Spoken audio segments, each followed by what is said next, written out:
I'm actually curious, because I think a lot of us talk about chips or silicon wafers, but we may not know exactly how they work. And I know that, you're in this industry, you're an expert, you've been in it for decades. Can you tell us, like, the wafers that you make, right, and sell, how are those made, first of all? Yeah, the silicon wafer is actually, the state-of-the-art wafer is about 300 millimeters, so it's about that big. And so it's basically a shiny, it looks like a mirror, basically, but it's a lot more than that. If you were to think of a semiconductor chip as a house, the silicon wafer is the foundation of the house, because the semiconductor is actually produced into the silicon and on top of the silicon wafer. It's a very complex process.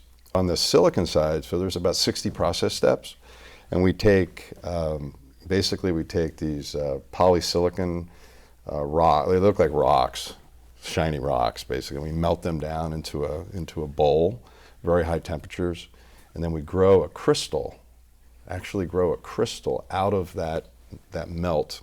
Then we slice the crystal up into wafers, polish it, clean it, we ship it to customers in these fancy packages. There's over 200 wafer specifications just for that one wafer, which is actually important because the more advanced the customer's process, the flatter and the cleaner the wafer has to be. In fact, if you were to take a 300 millimeter wafer and transpose that into a football field, 1 grain of sand on an entire football field is the only impurity that would be tolerated by our customer. Oh dear.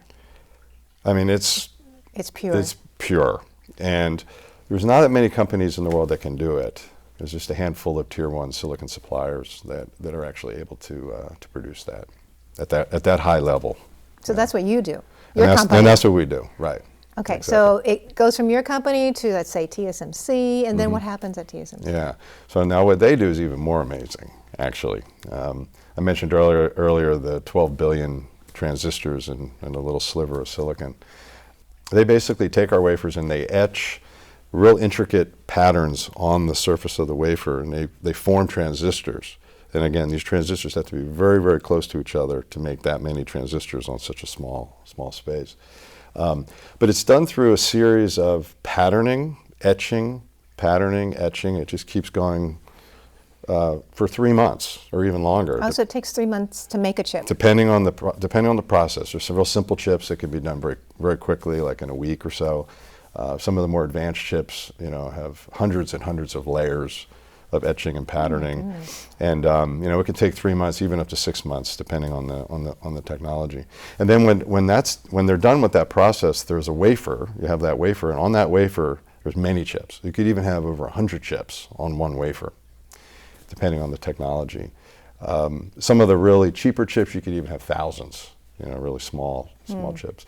Anyway, those wafers are cut up into small chips, and those chips are actually then put in packages or modules and shipped off to mobile phone suppliers, computer companies, and then they're assembled for production. So we hear a lot about nanometer.